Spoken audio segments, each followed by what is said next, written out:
इस घर में तो ईद नहीं है। जिस दिन मेरी बच्ची मेरे घर आ जाएगी वो हमारे लिए वही दिन ईद का दिन होगा। ये एक माफिया के हाथों में है कि मेरे घर में अगर ये बिल्ली का बच्चा है, मैं तो इसे भी मारने का नहीं सोच सकता, तो मैं अपना खून अपनी जान मैं उसको कैसे मार सकता हूँ। मेरा पाकिस्तान की वीडियोस को देखने के लिए चैनल को सब्सक्राइब कीजिए और बेल आइकन को क्लिक करना मत भूलिए ताकि आपको हमारी तमाम आने वाली वीडियोस बआसानी मिल सकें।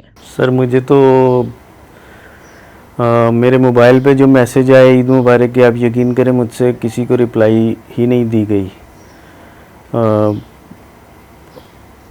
मेरे लिए आज का दिन यकीन करें वहशत लिए खड़ा है। मुझे समझ नहीं आ रही कि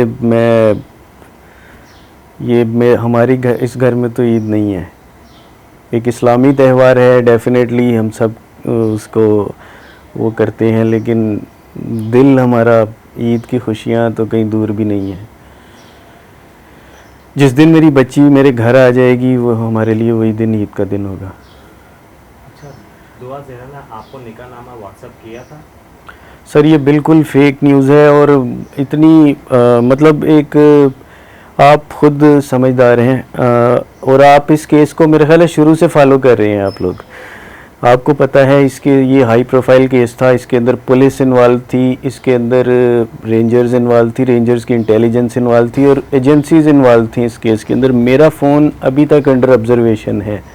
अगर मुझे वो इतनी बेवकूफ़ाना स्टेटमेंट है ये उनकी कि उन्होंने ये 3rd डे या 2nd डे मुझे व्हाट्सएप किया।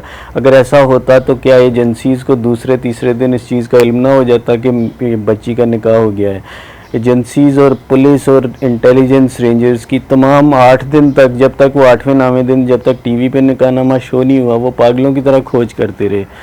तो ये तो एक इंतहाई बेवकूफ़ाना स्टेटमेंट है। प्लस मेरे ख्याल से ये उन्होंने एक मज़ीद बेवकूफ़ी का सबूत दिया है ऐसी बात करके। व्हाट्सएप का तो मैंने आपको बता दिया कि ये तो एक गलत वो थी जो कि मैंने प्रूव कर दिया, क्योंकि ये पॉसिबल नहीं है। सेकेंडली बच्चे मारने की देखिए बात यह है कि मेरी बच्ची इस वक्त उनके अंडर कस्टडी में है। मैं तो इसको एक्सेप्ट ही नहीं कर रहा और मैं यकीन से ये कह रहा हूँ कि ये एक माफिया के हाथों में है। वो जो उसे अंडर प्रेशर स्टेटमेंट दिलवाएंगे वो बोलेगी, क्योंकि अगर उसे मारा पीटा जा रहा है, जैसे भी उससे स्टेटमेंट्स ली जा रही हैं, तो वो जो बोलेंगे वो बोलेगी बेचारी मेरी बेटी का। तो उसमें मैं श्योरली कहता हूँ कि वो जब वहाँ से उनकी कस्टडी से निकलेगी सेफ़ हैंड्स में जाएगी।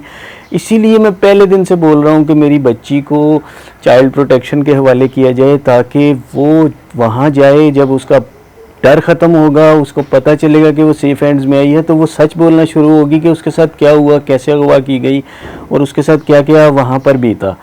तो यही रीज़न है।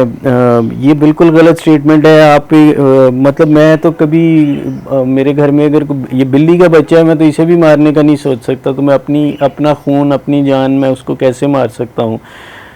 ये बिल्कुल गलत वो है जो देखिए वो तो एक छोटी सी बच्ची है, उसकी जिस वक्त ये इंसिडेंट हुआ वो 13 साल 11 महीने की थी। अगर मैं कहता हूँ कि मैं अच्छा खासा बड़ा आदमी हूँ या आप हैं, अगर हमें कोई अगवा कर ले और मारे पीटे, तो जो वो हमसे ज़बरदस्ती बयान दिलवाएंगे हम भी बोलेंगे।